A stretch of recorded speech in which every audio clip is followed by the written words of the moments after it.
ನಮಸ್ಕಾರ ಸ್ನೇಹಿತರೆ, ಗೃಹಲಕ್ಷ್ಮಿಯ 19ನೇ ಕಂತಿನಲ್ಲಿ ಮತ್ತೆ ಹೊಸ ರೂಲ್ಸ್ಗಳು ಕಂಡು ಬರ್ತಾ ಇದ್ದಾವೆ. ಹೌದು ಸ್ನೇಹಿತರೆ, ಇಂತಹ ಮಹಿಳೆಯರಿಗೆ ಗೃಹಲಕ್ಷ್ಮಿ ಹಣ ಬರೋದಿಲ್ಲ ಅಂತ ಅಂದ್ಬಿಟ್ಟು ಅಪ್ಡೇಟ್ಗಳು ಸಿಗ್ತಾ ಇರೋವಂಥದ್ದು. ಹಾಗಾದರೆ ಯಾವ ಮಹಿಳೆಯರಿಗೆ ಹಣ ಬರೋದಿಲ್ಲ? ಬಹಳಷ್ಟು ಮಹಿಳೆಯರಿಗೆ ಹಣ ಬರೋದಿಲ್ಲ. ಹಾಗಾದರೆ ಯಾವ್ಯಾವೆಲ್ಲ ರೂಲ್ಸ್ಗಳು ಮತ್ತೆ ಜಾರಿಯಾಗ್ತಾ ಇದ್ದಾವೆ ಅಂತ ಹೇಳೋದಾದರೆ ಬಹಳಷ್ಟು ಏನಿಲ್ಲ, 2ರಿಂದ 3 ಹೊಸ ರೂಲ್ಸ್ಗಳು ಬರ್ತಾ ಇದ್ದಾವೆ. ಯಾಕೆ ಅಂತ ಅಂದರೆ, ಎಷ್ಟು ಮಹಿಳೆಯರನ್ನು ಗೃಹಲಕ್ಷ್ಮಿ ಯೋಜನೆಯಿಂದ ಹೊರಗಿಡ್ತೀವಿ ಆವಾಗ ಸರ್ಕಾರಕ್ಕೆ ಆರ್ಥಿಕ ಹೊರೆ ಅನ್ನುವಂಥದ್ದು ಬೀಳೋದಿಲ್ಲ. ಜಾಸ್ತಿ ಹಣ ಅನ್ನುವಂಥದ್ದು ಈ ಒಂದು ಯೋಜನೆಗೆ ಬೀಳೋದಿಲ್ಲ, ಉಳಿತಾಯವನ್ನು ಮಾಡಬಹುದು. ಇದೇ ಒಂದು ಉದ್ದೇಶದಿಂದ ಸಾಕಷ್ಟು ಮಹಿಳೆಯರ ರೇಷನ್ ಕಾರ್ಡ್ಗಳನ್ನು ಕ್ಯಾನ್ಸಲ್ ಮಾಡಿದ್ದಾರೆ. ಸುಮಾರು 15 ಲಕ್ಷಕ್ಕಿಂತ ಹೆಚ್ಚು ರೇಷನ್ ಕಾರ್ಡ್ಗಳು ಈಗಾಗಲೇ ರದ್ದಾಗಿದ್ದಾವೆ. ಆಹಾರ ಇಲಾಖೆ ಇನ್ನೂ ಹೆಚ್ಚಿನ ರೇಷನ್ ಕಾರ್ಡ್ಗಳನ್ನು ರದ್ದು ಮಾಡೋದಕ್ಕೇನೆ ವೆಯ್ಟ್ ಮಾಡ್ತಾ ಇದೆ. ಮತ್ತು CM ಅವರೇನೆ ಹೇಳಿಬಿಟ್ಟಿದ್ದಾರೆ, ಈ ಒಂದು ಇಲಾಖೆಗೆ ಯಾರ್ಯಾರೆಲ್ಲ ಅನರ್ಹರಿದ್ದಾರೆ ಅವರ ರೇಷನ್ ಕಾರ್ಡ್ಗಳೆಲ್ಲ ಕೂಡ ತೆಗೆದಾಕಿ ಅಂತ. ಹಾಗಾದರೆ ಯಾವ ಗೃಹಲಕ್ಷ್ಮಿಯರಿಗೆ 19ನೇ ಕಂತು ಹಣ ಮಾತ್ರ ಅಲ್ಲ, ಮುಂದೆ ಯಾವುದೇ ಗೃಹಲಕ್ಷ್ಮಿಯ ಕಂತಿನ ಹಣ ಕೂಡ ಬರೋದಿಲ್ಲ ಅನ್ನುವಂಥದ್ದನ್ನು ನೋಡೋಣ. ನೋಡಿ ಸ್ನೇಹಿತರೆ, ಮುಂದೆ ಕೂಡ ಎಷ್ಟೊಂದು ಕಂತಿನ ಹಣ ಬರ್ತಾ ಹೋಗುತ್ತೆ, ತುಂಬಾ ಸಾವಿರ ಹಣ ಅನ್ನುವಂಥದ್ದು ನಿಮಗೆ ಸಿಗುತ್ತೆ. ಆದರೆ ಈ ರೀತಿಯಾದಂತಹ ರೇಷನ್ ಕಾರ್ಡನ್ನು ರಿಜೆಕ್ಟ್ ಮಾಡಿಬಿಟ್ರೆ, ಕ್ಯಾನ್ಸಲ್ ಮಾಡಿಬಿಟ್ರೆ, ಇವೆಲ್ಲ ಮಾಡೋದ್ರಿಂದ ಹಣ ಅನ್ನುವಂಥದ್ದು ಬರೋದಿಲ್ಲ. ಹಾಗಾಗಿ ಈ ರೂಲ್ಸನ್ನು ನೀವು ಕಡ್ಡಾಯವಾಗಿ ಪಾಲಿಸಬೇಕಾಗುತ್ತೆ. ಆ ರೂಲ್ಸ್ಗಳು ಯಾವುವು ಅನ್ನುವಂಥದ್ದನ್ನು ನಾನು ನಿಮಗೆ ತಿಳಿಸ್ಕೊಡ್ತೇನೆ. ಅದಕ್ಕೂ ಮುಂಚೆ ನೀವೇನಾದರೂ ನಮ್ಮ ಚಾನಲ್ಗೆ ಸಬ್ಸ್ಕ್ರೈಬ್ ಮಾಡ್ಕೊಂಡಿಲ್ಲ ಅಂತಂದರೆ ದಯವಿಟ್ಟು ಸಬ್ಸ್ಕ್ರೈಬ್ ಮಾಡ್ಕೊಳ್ಳಿ ಮತ್ತು ನಮ್ಮ ಒಂದು ವಿಡಿಯೋಗೆ ಲೈಕ್ ಮಾಡಿ. ಗೃಹಲಕ್ಷ್ಮಿ ಹಣಕ್ಕಾಗಿ ಸಿಕ್ಕಾಪಟ್ಟೆ ರೂಲ್ಸ್ಗಳನ್ನು ಸರ್ಕಾರ ತರ್ತಾನೆ ಬಂದಿದೆ. ಆದರೆ ರೇಷನ್ ಕಾರ್ಡ್ ವಿಚಾರಕ್ಕೆ ಬರುವಂಥದ್ದಾದರೆ ಅದು ತುಂಬಾ ಸರದಿ ಸಾಲಲ್ಲಿ ಬರ್ತಾ ಇದ್ದಾವೆ ಅಂತ ಹೇಳ್ಬೋದು. ತುಂಬ ರೂಲ್ಸ್ಗಳು ಬರ್ತಾ ಇದ್ದಾವೆ.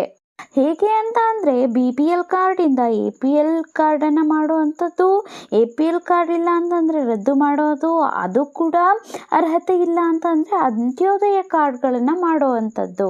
ಅಂತ್ಯೋದಯ ಕಾರ್ಡ್ ಇತ್ತು ಅಂತಂದರೆ ಯಾವುದೇ ರೀತಿಯಾದಂತಹ ಯೋಜನೆಗಳು ಕೂಡ ಸಿಗೋದಿಲ್ಲ. ಇನ್ನು ಗೃಹಲಕ್ಷ್ಮಿ ಹಣ ಸಿಗುವಂಥದ್ದು ನಮಗೂ ಕೂಡ ಗೊತ್ತು, BPL ಅಥವಾ APL ಕಾರ್ಡ್ ಇದ್ದಂಥವರಿಗೆ ಮಾತ್ರ. ನಾವು ಹೋದ ವರ್ಷದಿಂದ ತಗೊಂಡ್ರೆ ಜೂನಿಂದಾನೇ ತುಂಬಾ ರೇಷನ್ ಕಾರ್ಡ್ಗಳನ್ನುವಂಥದ್ದು ಕ್ಯಾನ್ಸಲ್ ಆಗ್ತಾ ಬಂದಿದ್ವು. ಇವಾಗ ಅರ್ಹತೆ ಇಲ್ಲ ಅಂತಂದರೆ ರೇಷನ್ ಕಾರ್ಡ್ ಅನ್ನುವಂಥದ್ದು ರದ್ದಾಗುತ್ತೆ, ಹೌದು. ಆದರೆ ಅರ್ಹತೆ ಇದ್ದು ಕೂಡ ರೇಷನ್ ಕಾರ್ಡ್ಗಳು ರದ್ದಾಗ್ತವೆ. ಅದಕ್ಕೆ ಯಾವ್ಯಾವೆಲ್ಲ ರೂಲ್ಸ್ ಇದ್ದಾವೆ ಅನ್ನೋವಂಥದ್ದನ್ನು ಕೂಡ ನಾನು ನಿಮಗೆ ತಿಳಿಸ್ಕೊಡ್ತೇನೆ.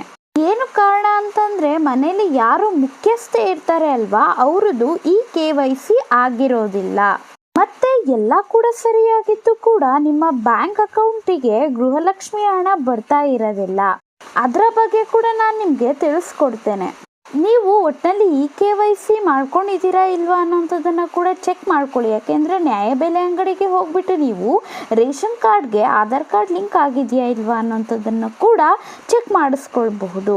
ನೋಡಿ ಸ್ನೇಹಿತರೆ, ಕೇವಲ ಮನೆಯ ಮುಖ್ಯಸ್ಥೆಯದು ಮಾತ್ರ ಅಲ್ಲ, ಮನೆಯಲ್ಲಿ ಯಾರು ಇರ್ತಾರೆ ಅಲ್ವಾ ಎಲ್ರದ್ದು ಕೂಡ ಈ KYC ಅನ್ನುವಂಥದ್ದು ಆಗಿರಲೇಬೇಕು.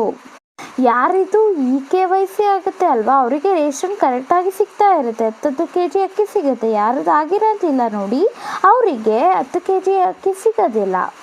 ಇದಕ್ಕೆ ಕಾಲಾವಕಾಶ ಕೂಡ ಕೊಟ್ಟಿದ್ದಾರೆ. ಮೇ ಎಂಡಿಂಗ್ ಒಳಗಡೆನೆ ಈ ಒಂದು ಈ KYCಯನ್ನು ನೀವು ಮಾಡಿಸ್ಲೇಬೇಕು. ಚೆಕ್ ಮಾಡ್ಕೊಳ್ಳಿ.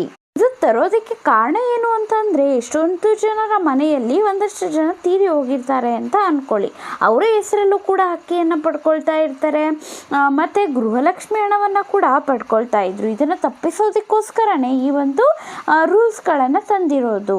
ಒಟ್ಟಿನಲ್ಲಿ ಮನುಷ್ಯ ಬದುಕಿದ್ರೆ ಅಲ್ವಾ ಈ KYC ಮಾಡಿಸ್ಕೊಳ್ಳೋದಕ್ಕೆ ಆಗುವಂಥದ್ದು. ಸೊ ಈ KYCಯನ್ನು ಮಾಡಿಸ್ಕೊಂಡ್ರೆ ಮನುಷ್ಯ ಬದುಕಿದ್ದಾನೆ ಅನ್ನೋಂಥದ್ದು ಸರ್ಕಾರಕ್ಕೆ ಅಪ್ಡೇಟ್ ಆಗುತ್ತೆ. ಸೊ ಆವಾಗ ಏನು ಗೃಹಲಕ್ಷ್ಮಿ ಹಣ ಅನ್ನೋಂಥದ್ದು ಕೂಡ ಸಿಗುತ್ತೆ. ಮತ್ತು ಇನ್ನೊಂದು ವಿಚಾರ ತಿಳಿಸುವಂಥದ್ದು, ಅದು ಕೂಡ ಹಳ್ಳಿ ಕಡೆಯವರಿಗೆ ಏನು ತಿಳಿಸ್ತೀವಿ ಅಂತಂದರೆ, ನಿಮ್ಮ ಒಂದು ಬ್ಯಾಂಕ್ ಅಕೌಂಟ್ ಏನಿದೆ ಅಲ್ವಾ, ಅದು ಚಾಲ್ತಿಯಲ್ಲಿಯೇ ಇರೋದಿಲ್ಲ ಅಂತೆ. ಚಾಲ್ತಿಯಲ್ಲೇ ಇಲ್ಲ ಅಂತಂದರೆ ಏನು, ನಿಮಗೆ ಹಣವನ್ನು ಹಾಕ್ತಾರೆ ಇಲಾಖೆಯಿಂದ, ಆದರೆ ಏನಾಗುತ್ತೆ, ಚಾಲ್ತಿಯಲ್ಲಿ ಇಲ್ದಲೇ ಇರೋದ್ರಿಂದ ಮತ್ತೆ ಅದು ಮಹಿಳಾ ಮತ್ತು ಮಕ್ಕಳ ಅಭಿವೃದ್ಧಿ ಇಲಾಖೆಗೇ ವಾಪಸ್ ಹೊರಟೋಗ್ಬಿಡುತ್ತೆ. ಇವಾಗ ಅಕೌಂಟ್ ಚಾಲ್ತಿಯಲ್ಲಿ ಇಲ್ಲ ಅಂತಂದರೆ ಏನಾಗಿರುತ್ತೆ, ಅಕೌಂಟು ಡೆಡ್ ಆಗೋಗ್ಬಿಟ್ಟಿರುತ್ತೆ, ಟ್ರಾನ್ಸಾಕ್ಷನ್ಸ್ ಇರೋದಿಲ್ಲ, ಹಣ ಹಾಕೋದು ಅಥವಾ ಹಣ ತೆಗೆಯೋದು ಈ ರೀತಿಯಾಗಿ ಏನೂ ಇಲ್ಲ ಅಂತ ಅಂದರೂ ಕೂಡ ಗೃಹಲಕ್ಷ್ಮಿ ಹಣ ಬರೋದಿಲ್ಲ. ಹಾಗಾಗಿ ಇವೆಲ್ಲ ಏನಿದಾವೆಲ್ಲ ರೂಲ್ಸ್ಗಳು ಅವುಗಳನ್ನ ಸರಿಯಾಗಿ ನೋಡ್ಕೊಳ್ಳಿ ಅಂತ ಹೇಳ್ತೇನೆ. ಮಾಹಿತಿ ಇಷ್ಟ ಆಗಿದ್ದರೆ ಒಂದು ಲೈಕ್ ಮಾಡಿ, ಸಬ್ಸ್ಕ್ರೈಬ್ ಮಾಡ್ಕೊಳ್ಳೋದನ್ನು ಮರಿಬೇಡಿ. Thank you for watching.